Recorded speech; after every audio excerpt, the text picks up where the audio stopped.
Why do eyes of humans and octopi look so similar? It's not because we have 8-legged ancestors. They would say it's because they evolved independently twice. We would say because there's a common designer who uses the same design features multiple times because it works.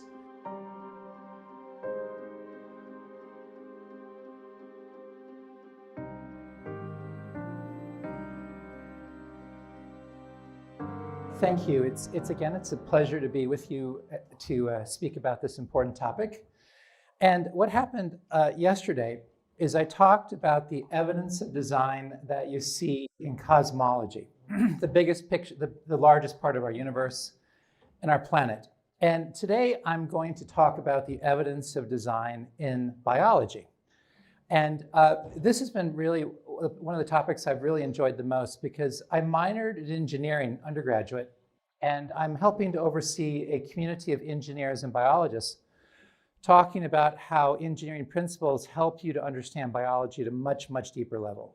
And before I begin, I have to say that one thing I really appreciate by John West and others in the ID community is this desire to always be dignified and gracious and not be too cheeky. Unfortunately, I've had very little sleep because I tend to go to sleep on West Coast time and wake up on East Coast time. So I apologize if I'm a little cheeky at times, but just I'll go to confession afterwards. But so don't do exactly what I do. You could be much nicer. But one thing we talked about yesterday, and something that Logan Gage will talk about more, is that this debate about design goes way back to ancient Greece, about 500 BC, between people like the atomists and people like Plato, Aristotle, and Socrates. And what's interesting is that when you look at Charles Darwin and his presentation of evolution, and you read his biography, in his biography, he portrayed himself as a subjective seeker of truth. He just wanted to look at the facts and understand the world. But as John West alluded to yesterday, we've now have his personal journals, and his personal journals give us a very different picture of his philosophical perspective. Because while he portrayed himself publicly as kind of this open-minded seeker of truth and fairly favorable towards religion, in his private journals, he talks about how he was deeply influenced by the free thinkers of his day. He was even mentored by some. So when he went to the table, he wasn't looking at biology from a purely neutral lens, but he assumed a very materialistic view of the world. He assumed everything had to be explained by natural processes. And what's really interesting is you can trace the atomist or materialist tradition all the way from ancient Greece down to Darwin. Because about the 1st century BC, you had a Latin poet named Lucretius who wrote a poem talking about how you had this sort of netherworld with all these animal parts, and they would all mix and match in random ways. And then some of the resulting entities would survive and some wouldn't survive. So you really see, even back in ancient Greece, you have this very primitive idea of natural selection. In fact, near the end of Darwin's career, he talked about how his ideas of heredity and inheritance were virtually identical to people like Hippocrates.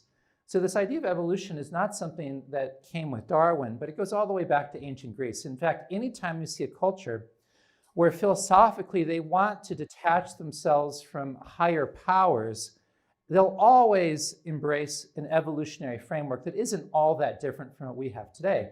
That's just a little bit of a backdrop. But what's really interesting is when you look at his ideas of natural selection, a lot of them are quite helpful and quite accurate. And the basic idea is that you have some population, there's variation in the population, like you've got, in this case, mice. Some of the mice are light colored, some are dark colored. And of course, if you've got a hungry fox in a dark background, the fox will eat the light colored mice. So what happens over time is that the variation for light color goes away. So on average, the mice become darker and darker and darker. That's the basic idea of Darwinian evolution. There's a lot more technical details. If you're really curious, Stephen Jay Gould has a great book called The Structure of Evolutionary Biology, where he unpacks the philosophical assumptions very, very effectively. Now, this is really not controversial. Also, another idea he had was very insightful, because when he went to the Galapagos Islands, he noticed that you have all these different finches. Some finches are darker, some lighter, some of the beaks are larger, some of the beaks are shorter. And he said, it looks like they all came from a common ancestor. So some finches came to the Galapagos Islands a long time ago. It turns out to be millions of years ago. And then there is variation in those finches. And the finches broke into different populations. And depending upon the local environment on the island, some of the finches over time became darker, some became larger, and so forth. And again, this idea of common ancestry is very helpful in the case of finches. But what Darwin did was he assumed that the small scale changes that you have with finch beaks getting larger or finches getting darker, or mice going darker, could extend indefinitely. So small changes could eventually build into large changes. And common ancestry, he believed, actually united all of life. So you have what's called the tree of life, Darwin's tree of life, where you have something, probably a simple cell formed a long time ago in his mind, and then it became more complex because of natural selection, and it split off into the major branches of the tree of life.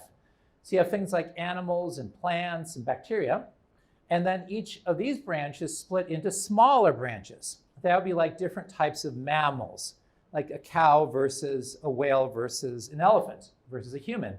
And then what we have at the top of the tree is the species we have today.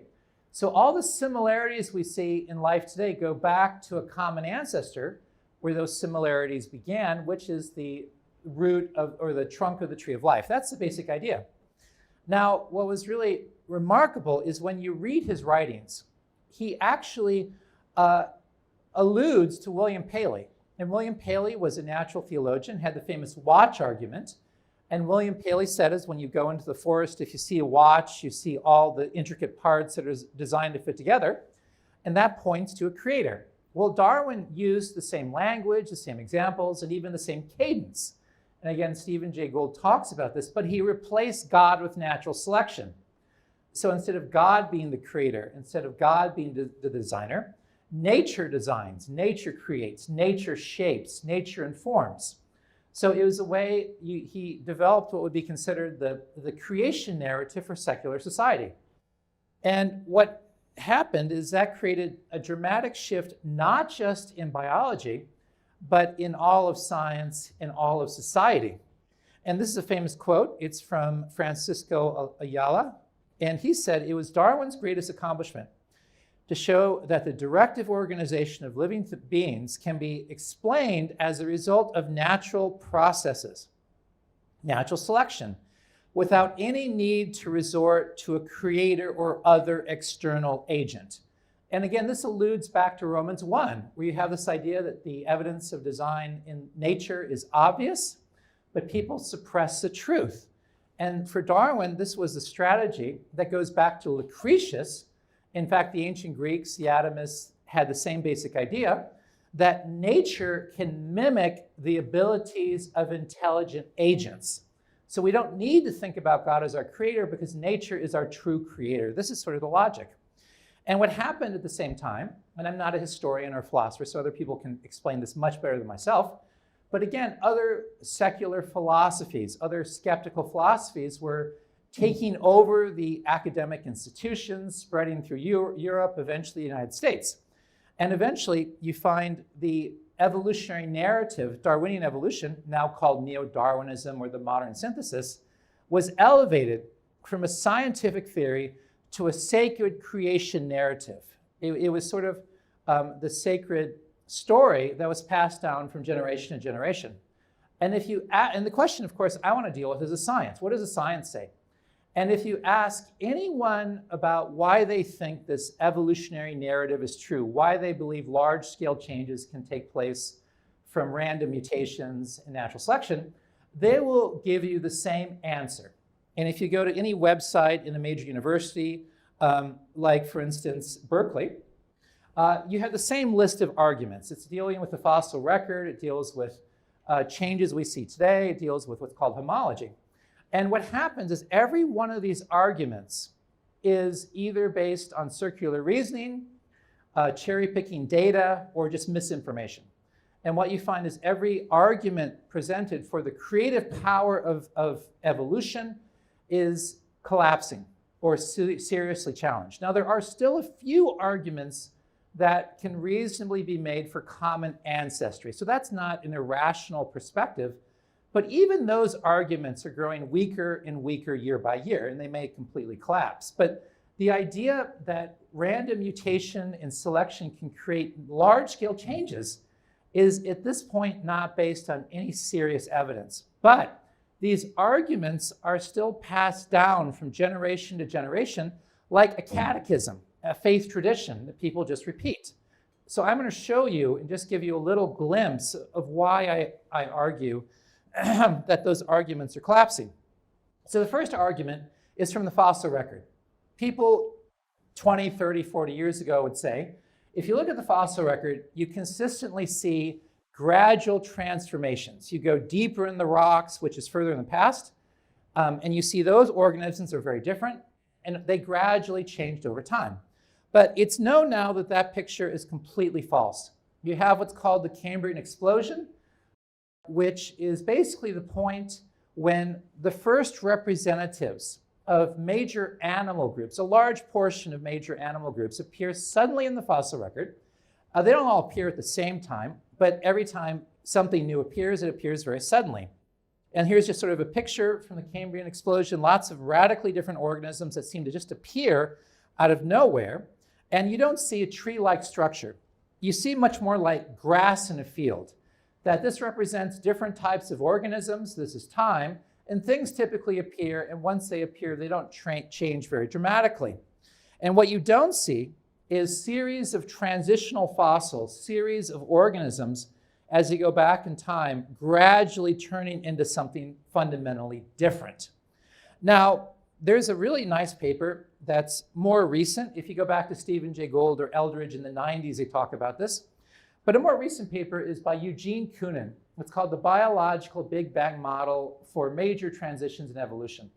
And he's sort of modeling it after the Big Bang in cosmology. And he talks about how the small scale, and Eugene Koonin is a titan in the field. He's one of the most respected evolutionary theorists. He's a very prolific writer and kind of a polymath in many ways.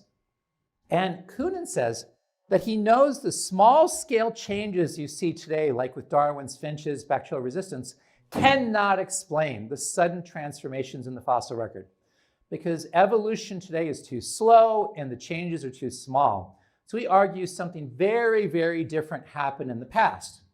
Now, you might be asking yourself right about now, if you're very astute, what about all these fossils that you see in museums? What about what appears to be a beautiful transition from an ape-like creature to a human-like creature? Here's more of a depiction of that. Well, that is a gross misrepresentation of the evidence. In fact, leading paleontologists who are experts in human fossils and hominid fossils, like for instance, the author of this article says, we have all seen the canonical parade of apes, each one becoming more human. We know that as a depiction of evolution, this lineup is tosh. That's sort of UK for inaccurate. Yet we cling to it. And this is the challenge. And to really appreciate how this imagery works, I want to use an analogy. Anyone see the movie WALL-E? Yeah, WALL-E is a cute movie. What happened is the Earth is being heavily polluted, so humans leave the Earth. And there's these mounds of trash, And imagine, hypothetically, that aliens come to Earth after people have left, and what they do is they start to look into this trash. And what they find is lots of similar artifacts. They find cars and buses and bicycles, and they all look very, very similar.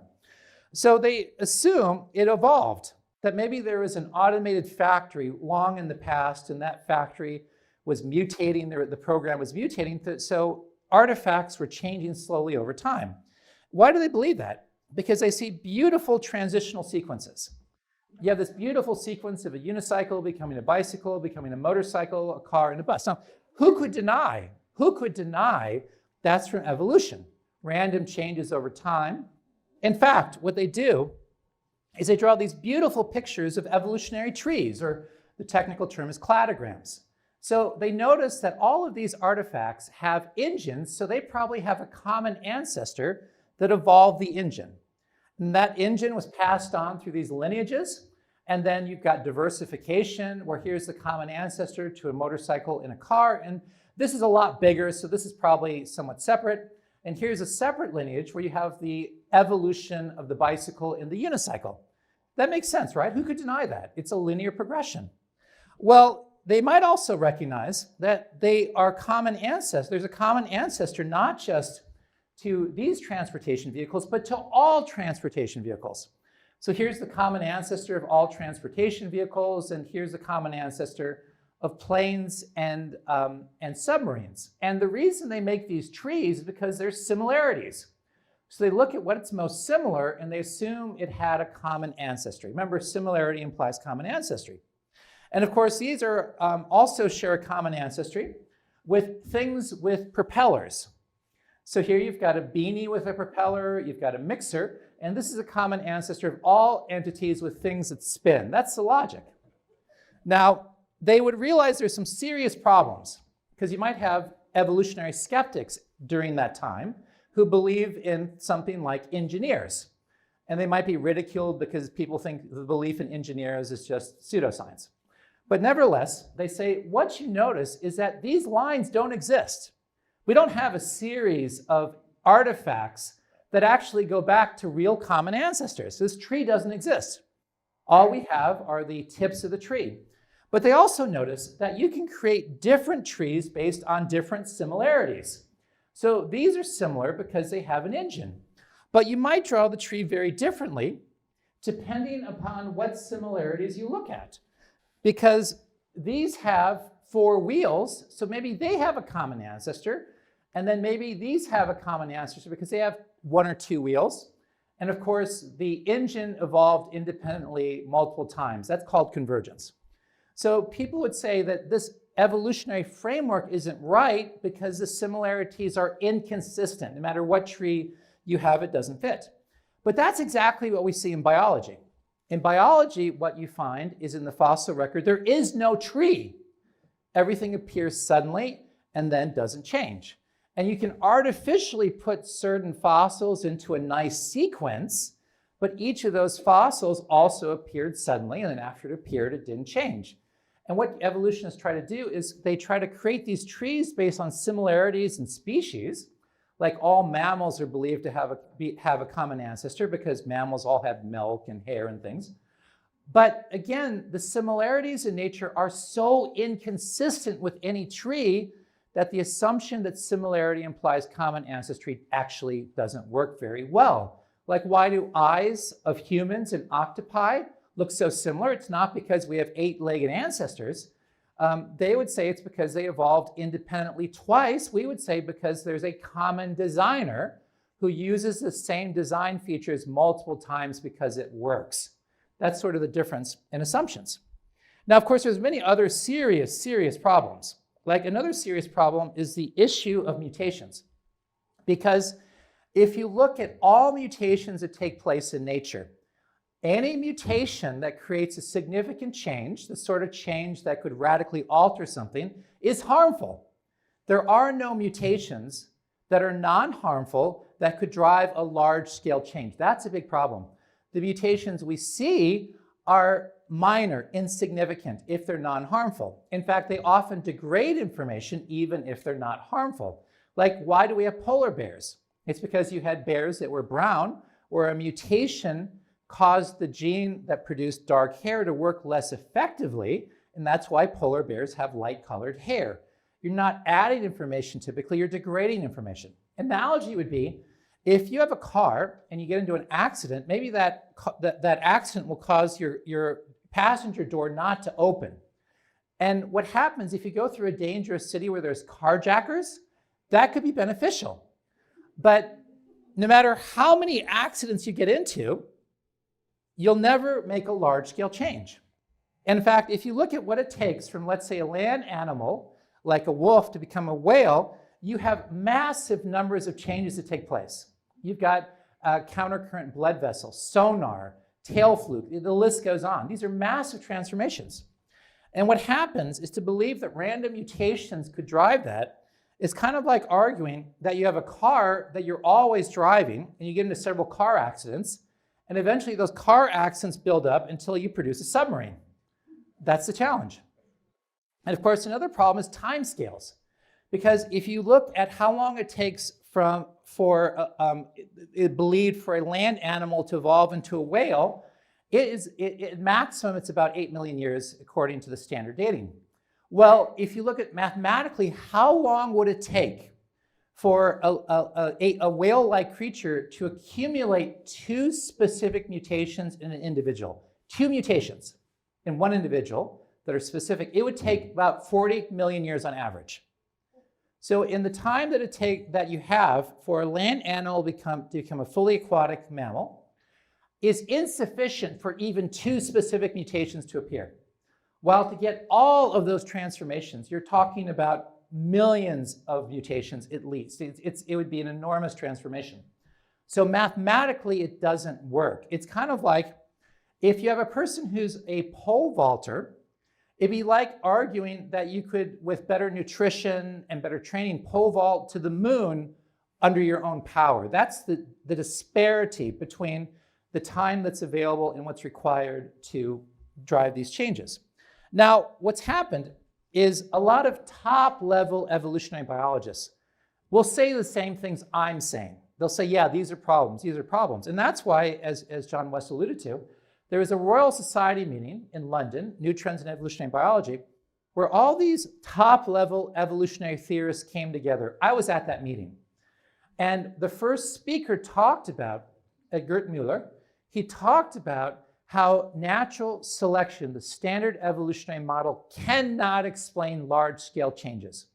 And throughout the conference, people presented alternative mechanisms, but there was not one shred of evidence produced that any evolutionary process could drive a large-scale change. It's in a very serious place. Now, that's the negative argument, but let's talk about the positive argument, because what we're finding is that the positive evidence for design, direct design in life, is growing year by year by year. And all of the assumptions that evolutionists have traditionally had based on a blind, undirected process are collapsing, and the assumptions of design are becoming more and more supported. And let me just talk a couple of those. And I can't help but to mention my favorite foil. His name is Nathan Lentz.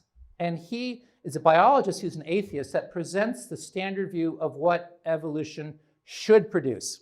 And this is from his book on Human Errors, a panorama of our glitches from pointless bones to broken genes. He says, we have retinas that face backwards, the stump of a tail, and way too many bones in our wrists. We have nerves that take bizarre paths, muscles that attach to nothing, and lymph nodes that do more harm than good. Our genomes are filled with genes that don't work, chromosomes that break, and viral carcasses from past infections. He goes on. This is why our throats convey both food and air through the same tiny space, and why our ankles have 7 pointless bones sloshing around. It's like a maraca, I suppose. If you shake here, you kind of hear those bones sloshing around. Fixing either of these poor designs would require much more than one-at-a-time mutations could ever accomplish. To suppose that these living things were separately created is to view the creative agent as whimsical, bungling, a mediocre engineer, and unintelligent designer. So that's the first assumption of evolutionists have had. Life should look badly designed much of the time because evolution is a blind process. Here's another one of my favorite characters. His name is Jerry Coyne. He's an atheist. And he said this: indeed, the uniform experience of scientists who work in these systems is, and these are like molecular pathways, metabolic pathways, molecular machines, is that they embody an absurd Rube Goldberg-like complexity that makes no sense as the handiwork of an engineer, but makes perfect sense as a product of a long, undirected historical process. Now, and if those of you who are not familiar with the Rube Goldberg machine, this is a Rube Goldberg machine. This is Professor Potts, and he wants to wipe his brow automatically. So to create this napkin wiper, he has a parrot, a cracker, a spoon, strings, a little rocket, a lighter, a clock, and lots of weird things. And a Rube Goldberg machine is essentially, you're trying to create some ridiculously complex machine from other machines, which weren't designed to work together, but you kind of throw them together in this bizarre way to accomplish some task in a way that's highly inefficient and nonsensical. That's a Rube Goldberg machine. That's what he says life should look like if it's the product of a blind, undirected process, because you just got random mutations, throwing things around, and eventually something works by chance. That's the idea. Well, it turns out both of those assumptions have been proven to be false. Consistently, as critics would say that this looks badly designed in nature, as our understanding of the biology has increased, and as engineers have come to the table to look at it, they quickly realize it's actually optimally designed. It's perfectly designed. Let's look at the eye. The eye is interesting because the photoreceptors don't face towards the light, they face away from the light. So the light comes this way, it comes up. So the light has to go through all these other cells before it gets to the photoreceptors. And people said that's a bad design. But that's actually not the case. The problem is photoreceptors require enormous amounts of energy, and they produce enormous amounts of waste. So the photoreceptors are embedded in this epithelium tissue, and what happens is that allows them to get a direct supply of nutrients and fuel and metabolites to regenerate. Also what happens is your photoreceptors have what are called discs, and these discs contain the molecules that detect the photons, and they're burning out all the time. So because they're embedded in this tissue, there's a very complex interaction between these cells where the top layers of discs are shaved off so that the cells can rejuvenate themselves. So if the photoreceptors face forward, they would burn out and cease to function very quickly. In addition, you've got these specialized Mueller cells that act like fiber optic cables. So these fiber optic cables take light directly to the photoreceptors, and they have these very narrow channels that employ a quantum technology called quantum confinement to work efficiently. So you're seeing advanced nanotechnology that surpasses what we can do. So this is not poorly designed, it's the only way it can be designed to work. That's just one example. And of course, remember when Nathan Lentz said that the foot-ankle complex is badly designed? Well, the problem is he didn't talk to any engineers. But we actually, I mentioned before Stuart Burgess, and he's one of the top engineers in the United Kingdom. He copies the designs of life to make better prosthetic limbs, better gear mechanisms. So he's one of the top engineers because he knows life is designed. He did a paper talking about the ankle-foot complex. And he showed that those bones that Nathan Lentz called useless are essential. Every bone is essential because what happens is humans have to have many different types of motion. We walk, we run, we squat, we jump, we go over inhospitable terrain. And every detail of the foot-ankle complex is designed perfectly to do everything we have to do at an optimum level. So again, the design of the bones in the human body are the best design possible. And the reason people said they're badly designed is because they're not trained as engineers or they had limited understanding of the biology. But also what we find is that we're seeing the same engineering principles in life as we see in human engineering, but life does it better. This is a beautiful book. It's called System Modeling in Cellular Biology. And it was produced by, I believe, some systems biologists with training in engineering.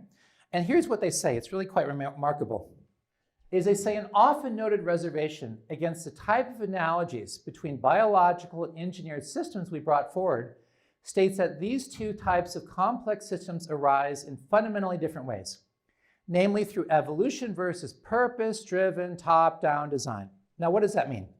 A Rube Goldberg machine is what's called bottom-up design because you have the overall logic of the machine wasn't designed first. You have all these other machines that come about, and then as an afterthought, they're all thrown together to produce something new. A top-down design is if you're an engineer, you think, I want to design a house, I want to design a car. You think about the highest level, the top level design first. you need wheels, you need a chassis, you need a steering system. And then you make sure every little detail is perfectly designed to meet the overarching goal. And you make sure every system perfectly interacts with every other system. Any engineers in here? Yeah, I think you know what I'm talking about. So what you see in life is top-down engineering. And what's amazing is, again, here's an example of how we're seeing the same design we use in life. It says, from engineering, it's known that feedback control plus feed-forward control, embedded by fast and possible remote advanced warning sensing, is the most powerful mechanism for providing robustness to fluctuations in the environment and at component parts. So there's a way that you want to do feedback that's best. And what they say is the heat shock response in E. coli appears to employ exactly the same principles. And we see this over and over, that the very best engineering we have is repeated in life unless life does it better. We actually have a working group where we have engineers and biologists working together to show how engineering principles help us to understand life. And a really nice book is Your Designed Body by Steve Loffman, who's an engineer, and Howard Glicksman, who's a doctor. And if you look at the logic of the book, they modeled it after systems engineering logic. And they applied a systems engineering lens to biology. And here's just a really nice example. What you find in the hearing system of the human ears is amazing engineering, where every system is designed to work with every other system according to an overarching design plan that's optimally designed for hearing. And if you look at systems engineers, they care about things like interfaces, adaptation, risk management, construction, maintenance, signal transmission, signal processing. Every one of these concerns is solved through a genius engineering technique in the hearing system. One example, what happens is sound going through air faces greater resistance or impedance than sound through a liquid. What happens is your eardrum is your sound receiver. It vibrates with sound motion. Here is called your cochlea, which is filled with a fluid. It contains sensors that transform the sound energy into electrical impulses, so they convert it. What happens is the impedance of sound here is different than here. So if this directly connected to this, all the energy would bounce off because you have to match the impedance. So what you have is three little bones, ossicles, that are perfectly engineered with the right lever arms so that you match the impedance. So all the energy goes from the air to the fluid without losing energy. That's genius engineering. And for this to work, you've got to have three bones of the perfect shape, the perfect size. You have to interconnect them in a way that's absolutely perfect, and you have to mount them to the surrounding tissue at just the right places. It is a theoretical impossibility for this to come about in a gradual, incremental fashion. Because unless those three bones are perfectly engineered, you will not match the impedance and you will not be able to hear well at all. And what happens is you also have things like signal processing. In this channel, it gets more and more narrow. So the channel vibrates in different places for different frequencies. So you have separate nerves that transmit each frequency to the brain independently.